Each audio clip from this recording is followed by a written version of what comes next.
You'd be surprised what comes up in conversation. Paleontologists spend long days in the field. Some of it is deep time and ancient ecosystem. Some of it is, well, trying to remember our fourth favorite hat. This is Fourth Favorite Hat, a look into real dig site chatter of the Montana Dinosaur Center. Each episode brings you the work, the stories, the arguments, the questions, and the odd tangents that emerge when you put scientists, shovels, fossils, and too much sun in the same place. And yes, every guest still has to answer the only question that really matters. What's your fourth favorite hat? Let's get started. Hi, my name's Andy, and my fourth favorite hat is my South Dakota Badlands dad cap. I'm Bret, and my fourth favorite hat is my Lake Champlain Lake Monsters baseball cap. Hi, I'm Bryce, and my fourth favorite hat is my Denver Zoo wide-brimmed hat. Now, a question we get asked all the time is, what do we think about dinosaurs in XYZ movie? And it's a good question. There are plenty of dinosaur movies out there. Some of them I love. Some of them are the movie 65, which sure is one of the movies of all time. But what makes a good dinosaur movie? In my opinion, you need a good story. What about you guys? What are you thinking? I mean, you can always forgive there being not accurate dinosaurs if it's a fun story, it's entertaining. Honestly, the scientific accuracy, it matters a little bit, but as long as it's not like egregiously bad, it doesn't really affect my enjoyment of movies. I feel like it needs to really kind of encapsulate the imagination, the kind of wonderment of it. That and paleontology kind of go hand in hand, so things that can kind of help feed into that joy, especially nice. I'm more willing to pick apart a bad movie for its bad science than a good movie for its bad science. You know what I mean? I Yeah, 100% agree with that. If it's a good movie, I'm definitely gonna be way more lenient Because than if it's something that I didn't enjoy. a lot of these are science fiction. Half of that genre's name is fiction. It's not real. You know, it's like me watching Frankenstein and being, you can't revive a corpse, this movie bad. Yeah, I mean, it's not supposed to be entirely accurate. A lot of the time, there has to be some inaccuracy for the story to even work. Famously, Jurassic Park. You can't bring back dinosaurs from DNA and mosquitoes. Sorry if anyone thought that's possible, but it's not. But the story is a good story. It's entertaining. It's a great movie. It Gr- doesn't really Great have. example of that. I love the scene where they're feeding the Brachiosaurus. Sauropods can't chew. Does that mean I hate the scene now? No, it's a well shot scene. But the reason sauropods can't chew, they lack the cheek musculature for it or the morphology of chewing, in case anybody was wondering. Yeah, their teeth are pencil shaped. They're basically for stripping off leaves off of branches. They don't do any chewing. They just swallow things whole. They don't waste time chewing. They have to eat lots and lots of food every day for huge bodies like that. yeah. A lot of like sauropods have been found with something called like gastrolith or like a stomach stone, which are when they would swallow these like smooth rocks to help jostle around in their stomach in order to help break down the food. We see that with modern day dinosaurs. The chickens do that with their gizzard grit. But each of us has our own special movie, our favorite dinosaur movies. And while a lot of them do overlap, there's plenty of ones that we like together. We figured we'd just kind of talk about our favorites and then naturally converge on Jurassic Park, because that one's just good. The first one is. So, I guess I'll start since introduction order. I grew up watching a lot of older movies that my dad would show me. I don't think that's a abnormal situation. So I grew up with stuff like Ray Harryhausen's stop motion. For anybody who's wondering, the original Clash of the Titans, whole bunch of Sinbad movies, that was that guy's work. And he loved prehistoric animals. So he made a movie all about it. It's called Valley of the Gwangi. And I love this movie so much. Now, it's a 1969 movie, so it's already outdated. Let's just get that one out of the way. That's something you kind of have to give a lot of leeway to with a lot of these movies, is that they can only know what is known at the time. But the premise is a bunch of cowboys find a valley filled with a bunch of prehistoric life all somehow living together. Okay, in reality, a lot of these things are millions of years apart, but it's fun. And they're trying to survive a failing circus, and in order to do so, they capture the biggest dinosaur of them all, named Gwanji, a T-Rex. I'm sure you can imagine that this goes poorly. Gets loose, goes on a rampage, and they have to put it down. But, oh, the effects are fun. It's cowboys and dinosaurs. If that doesn't sound fun to you, I don't know what else I can do to sell this movie. What's your favorite scene in the movie, Andy? Okay, so my favorite scene, I genuinely love that they include some more obscure things. The whole premise, they start small. The circus. The animal's currently called Hyracotherium, but at the time it was called Eohippus. It's a very early horse. Back when horses still had multiple toes because they were living in forests, and they were really, really small. And they had found a Eohippus, call it Hyracotherium now that we name has changed. Again, outdated, so can't really fault it. And because it's an ancient horse, their whole act around it is that they have it riding on a modern horse. Something about me as a kid just thought that was so neat. Of course, it's a stop motion model on a stop motion model, but in the moment, it's like, wow, that's such a cool idea. There's also a scene where they lasso a pteranodon, and that's just fun. I can't stress enough it's cowboys and dinosaurs. I know what I want in a movie. That makes me question, have you ever seen Cowboys versus Dinosaurs? I have. That one's not as good. Yeah, Have I you was seen gonna say, Cowboys versus Aliens? Because that's also a movie. I've also seen that one, and that's also not as good. yeah, I remember Cowboys versus Dinosaurs was a tough watch. The whole premise is that they're underground dinosaurs that survived the extinction by living underground and eating natural gas. So when you shot them, they exploded. But also there's like a evil CEO trying to get a meteor for iridium. And I was just looking up like what we can even use iridium for. We use it in compasses. So my headcanon is that big compass trying to secure the compass monopoly. I mean, a compass monopoly, think about all the money in compasses these days. Dude, he could have monopoly on knowing the direction north. Whoa. I mean, that's huge, like so much money in that. North's really on the up and up, you know? Well played. But yeah, I've always been a fan of some of those more vintage paleo movies, just because seeing where we've been, where we're coming from. You know, I've been a Godzilla fan for a lot of my life. That was something I had to reconcile early with, was these are not accurate, like, at all. Even in the Yeah. first Godzilla movie, there's a scene where a guy comes up with, like, a horseshoe crab and goes, "This is a trilobite! They went extinct with the dinosaurs a couple million years ago!" And none of that's correct. But I still love Godzilla. Or like Gorosaurus. Not to be confused with Gorgosaurus. Gorosaurus is a Allosaurus that moved to the Pacific Island. So these guys are in like Wyoming. So somehow got to the Pacific Island and just kind of avoided going extinct because it was in the Pacific Island and got really, really big. Large animals, big islands to feed on. Yeah, big enough that it can dropkick Godzilla. His signature move is called the Atomic Kangaroo Kick. There's nothing atomic about it. He just kicks you. Is it like a kangaroo? Yeah, it is like a kangaroo. He jumps up and then kicks you. Does he balance on his tail? Sometimes he does, yeah. Okay. No, I get the kangaroo part. It's just the atomic part is like, you've made it a clear point. This is just natural evolution. You are under the impression Allosaurus would have gotten here eventually. Whereas, Are like, you saying Godzilla. that Allosaurus wouldn't? I'm just saying, like, where's atomic coming in from? Can an Allosaurus not develop nuclear theory? You're Do you very think, specious right now, Andy. Do you think the Allosaurus kicks them hard enough where it splits atoms? Is that how that works? Oh, maybe. Bryce, if you can test that out for me, that'd be great. If you could try splitting an atom with your kangaroo kick. Bryce don't isn't know as if I can powerful do as it an as well as an Allosaurus. Allosaurus. Yeah, they're notably more powerful than Bryce. That is one of the defining characteristics of their species. You're looking at Allosaurus fragilis, and one of the qualifications is more powerful than Bryce. Notably so. That's why Sauropods was actually determined not to be valid. I didn't know Yeah, Bryce was less- more powerful than it.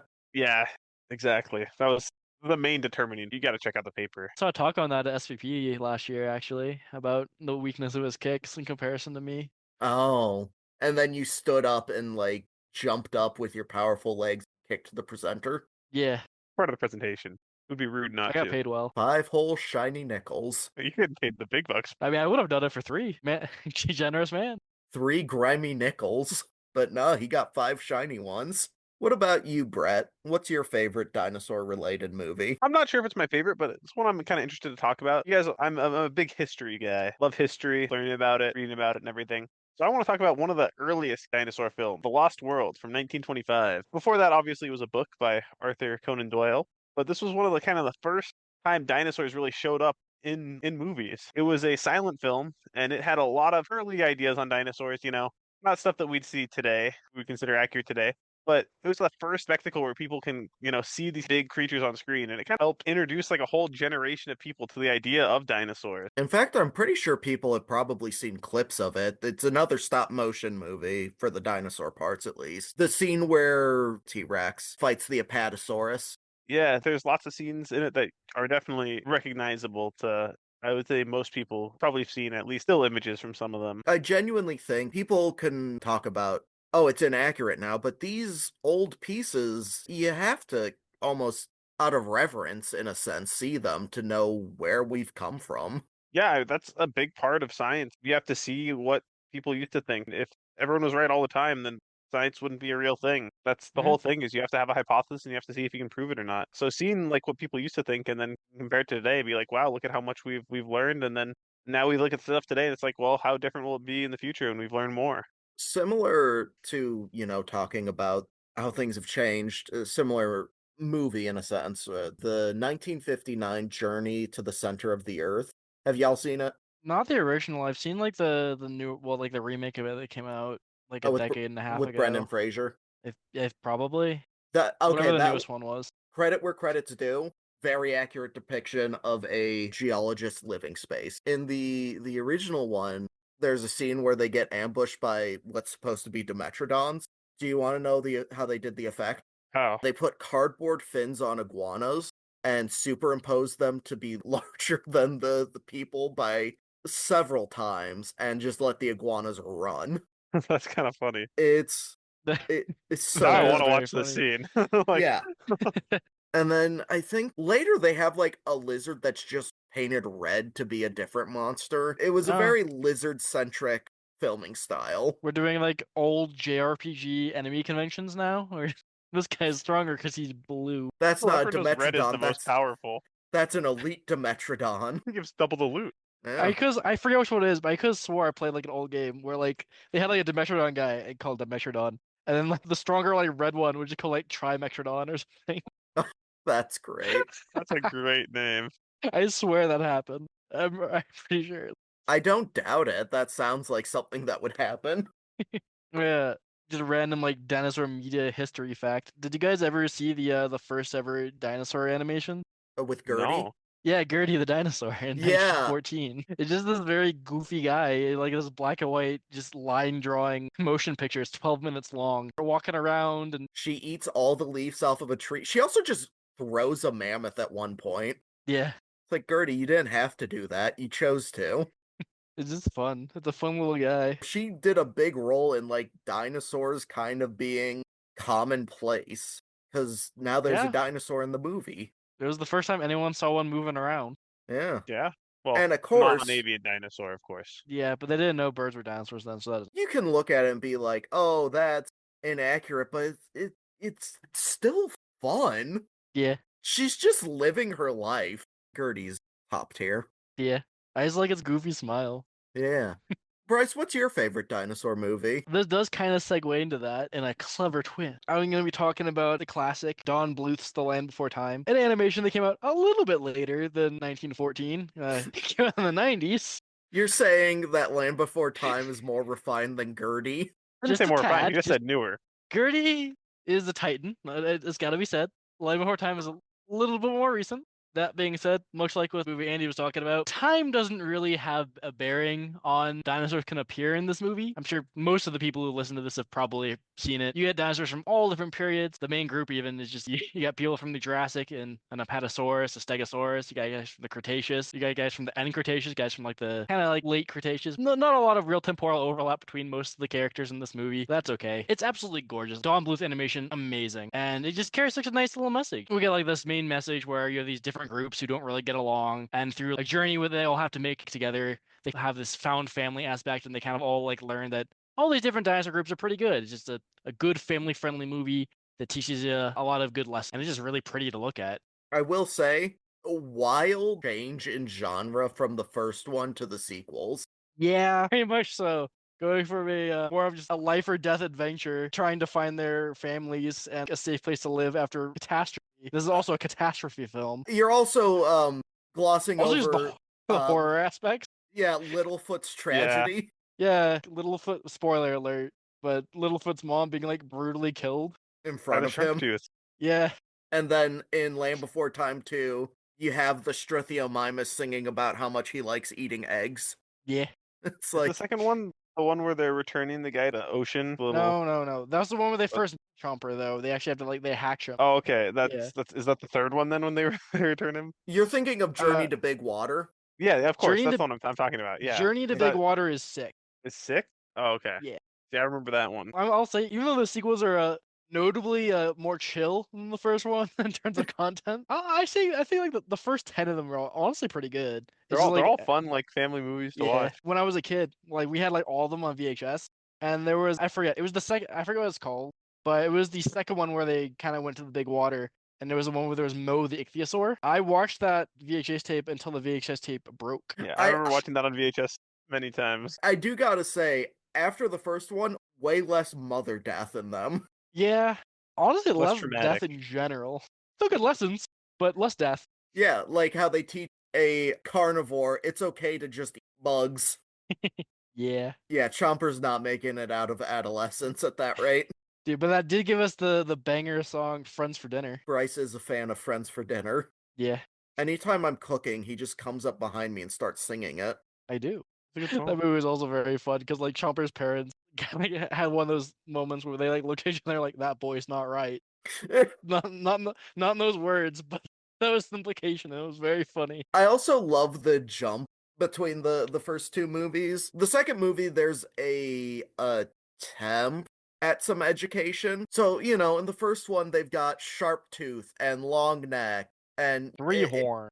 yeah, it makes sense. Why would dinosaurs know the names we give them later? You know, it makes enough sense. Yeah. And then again, in the second one, in the song where Ozzy's singing about loving egg, he's like, I'm a very particular Struthiomimus. It's like, oh, you're not like called a fast foot or something? You're just Struthiomimus? Here's the funny thing. I think he's the only one who calls himself that. 'Cause I'm pretty sure the main cast call him like egg or whatever. I think Like it's just him. I think egg eater or something. Egg eater, yeah. Egg eater just seems He accurate. was just a visionary. He knew what his future held. Maybe by sheer coincidence, he named himself what Yeah. we called. It's really funny if that's the case because Struthiomimus means ostrich neck, which means this man, this fella, knew he would look like ostriches.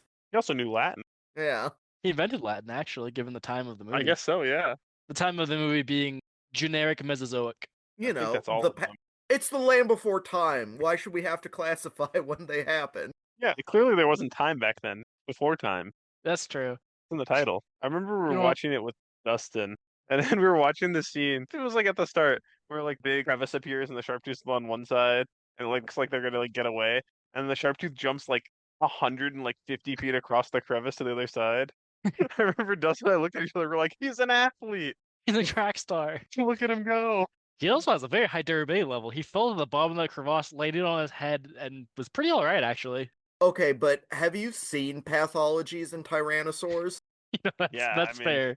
There, one of them survived with his brain exposed. The specimen Stan the T-Rex had a punctured skull and a broken neck, both of which fully healed. He died of arthritis. Just shows arthritis is more deadly than a broken neck. Also, as we were conversing, it kind of dawned on me. So the scene where Sarah's dad says three-horns don't play with Longneck, Yeah. do you think that's less out of bigotry and segregation and more so he knew they were supposed to be in different time periods? He does have wise eyes. He very well might know that something's wrong. He might have just seen like this Apatosaurus Camarasaurus fusion and it's just like that ain't right. Also, Andy, please address him by his proper canonical name, which is Mr. Threehorn. Yeah, or Daddy Tops. Well, you're not Sarah, so you shouldn't call him that. That's Also, I remember when I learned her name was Sarah, as in like having a horn, not like just the regular Yeah. name. Blew my mind. That's funny. You didn't realize that. Well, I was a kid. Yeah, I guess. this guy fair. didn't know the word ceratopsian when he was 5. I mean, like Triceratops, you probably knew at 5. Yeah, I did. I just thought her name was Sarah. Fair enough. Fair enough. Admittedly, same here. It's like how I recently, and by recently I mean this week, learned that the mayor from Nightmare Before Christmas, I just thought it was like, oh, look at the funny man. He have one more face than he should. I recently learned he's a two-faced politician. That's the whole point. Yeah. But that's not a paleo movie. There are bones in it, and dinosaurs had bones. I mean, there could also be like paleontology. There weren't mammoths in Nightmare Before Christmas either. Yeah, but you ever seen Ice Age? I said mammal. Ice Age does have a mammoth in it. Yeah. Ice Age also has Actually, the main dinosaurs in it character. too. If you go to the third movie. The third one, yeah. Some say that's the best Ice Age movie. I just love how weirdly that Ice Age movie parallels the first Jurassic World. Yeah, I mean, it kind of does. They're getting hunted down by a hyper-intelligent albino super predator. Yeah, but I'm this not one's a baryonic. supposedly. That's what they tell me. Yeah. They also say that the green fish from the previous one is supposed to be a pliosaur, and the crocodile is a ichthyosaur. Do they say that? The wiki does. Is that not just like the editor on the wiki being wrong? Is that like an official thing the movie maker said? I don't know. I'll have to call them. Yeah, get Andy, in buy touch with some your Ice people. Age. Buy some Ice Age 2 lore books, please. Ice Mhm. Age 3. Ice Age. No, Ice Age 2 Well, has Two? the Oh. Yeah, the weirdos. even though they were gonna then go to the Mesozoic anyways, so it's also a movie themed around being Noah's Ark, but they don't really do too much with that imagery. It's just like, hey, remember it's Noah's Ark. All right, back to ichthyosaur. There's also one where they were on pirate ships, also Yeah. kind of like an arc almost. Well, that one's supposed to be the Odyssey. Yeah, close. My favorite part of the Odyssey was when Odysseus got shanghaied by a Gigantopithecus. I mean, he does That get was a like good part. shanghaied basically a lot of time. I mean, yes. 10 years for like 20 years, but only, I guess the first 10 were war. For Jokes 20 aside, years. the amount of things that happened to that guy, a Gigantopithecus could be in the mix. Isn't that much more far off versus like the Cyclops? Well, Cyclops makes sense. That's the son of Poseidon. Are you saying a Gigantopithecus could not be a demigod? Knowing Zeus? Could be. See? That's what I'm saying. Alright, you've convinced me. Is it still Well, voiced by Peter Dinklage in the Odyssey, then? Can be voiced by Peter Dinklage if you want. Yeah, he did a good job as a Gigantopithecus. That's fair. A Gigantopithecus was also in the Jungle Book. In the new one, yeah. Yeah. He sings a song about how he's a Gigantopithecus even. Alright, That's true.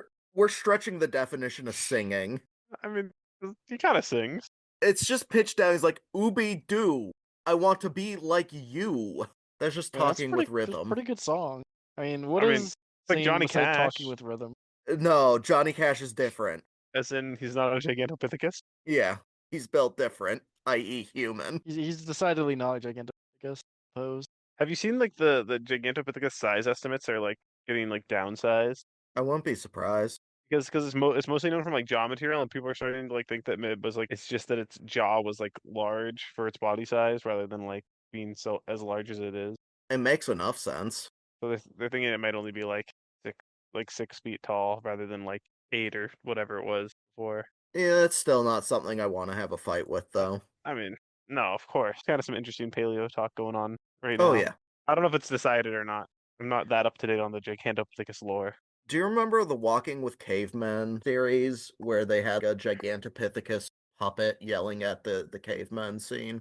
I've never seen Walking with Cavemen. Never heard of it. Yeah, like I know, like Walking with Monsters, Swimming with Monsters, Walking with Dinosaurs. Walking with I've never heard of Cavemen Walking with Cavemen. It's part of it. It was a controversial one at the time because there was a lot of nudity because cavemen. I think it kind of got scrubbed hard. A lot of people didn't want to see it. Also, it was narrated by Alec Baldwin.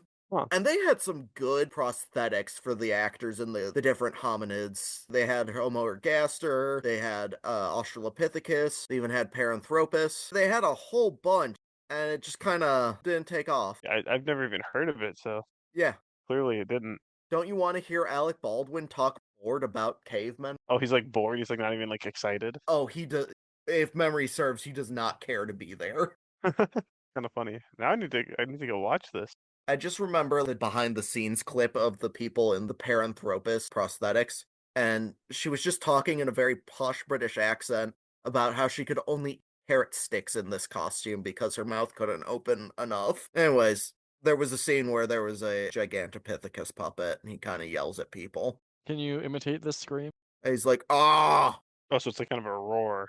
Well, yeah. We should talk about probably the most famous dinosaur movie of all, Jurassic Park. Some of it takes place based on stuff that happened right in the area of our museum. Yeah, that's right. The opening scene where they're in a fictional place called Snakewater, Montana, that's based off of the Egg Mountain dig site, which is really close to where we're at, and our museum's founder, along with his mother and wife, did a lot of the work there.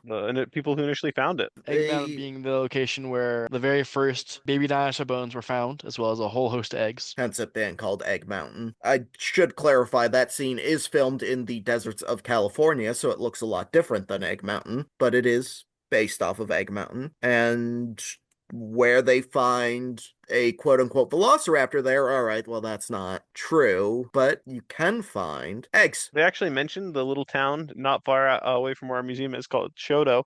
It's actually mentioned in both the book and the movie Jurassic Park. He actually ends up getting mispronounced though in the movie by Dr. Hammond, as he is English and he does not know that it's pronounced Shoto. He says Chateau, right? Something along those lines, but in his defense, it's not like it's pronounced correctly to begin with. Yeah, it's gone through a whole game of like telephone over the years. Yeah, it's based off of a French fur trapper, but sure ain't pronounced the French way. But that's okay. We've kind of talked about it a bit, but not too much. Jurassic Park, what do we think of it? Is it accurate? Is it worth watching? Okay, so to answer, is it worth watching? Yes, it very Yeah, much it's a great is. movie. It's very fun. Is it accurate? It was Parts of- decently accurate for the time it came out. Some of it wasn't, but it was more accurate when it came out than most of the movies we've talked about today have been. What we also have to understand is it's also based off of a book. Once the book's written, any discovery made after that is like, do you take the discovery or do you stick to the source material? Based off of that, we've got a myriad of sequels, and they still say Velociraptor. All right, Velociraptor's a small fella from Mongolia, but it's internally consistent with the world. It's not like they can just change that. And I think that's something that goes a long way, is when a movie has its own consistency. Now, mind you, once we get into the Jurassic World movies, we quickly lose that internal consistency outside of just calling them Velociraptors. Yeah.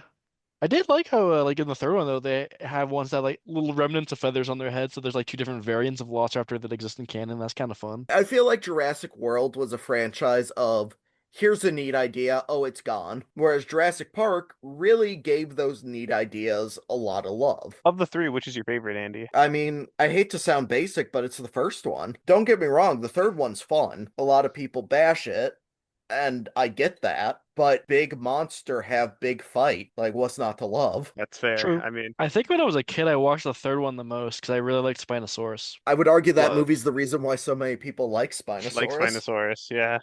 Probably true. I don't think without that movie, Spinosaurus would be nearly as popular as it is. But I believe that. lots of the characters in Jurassic Park are based off of real scientists, real paleontologists who do work in the field. That's true for the first three movies. Jurassic Park 1, 2, and 3 all have characters that are based off of real world scientists. Alan Grant is based off of Jack Horner. Ellie Settler is Mary Schweitzer. Was Ian Malcolm anyone? Not that I know of. Okay. I thought he was. Well, Like Carl Sagan? Maybe.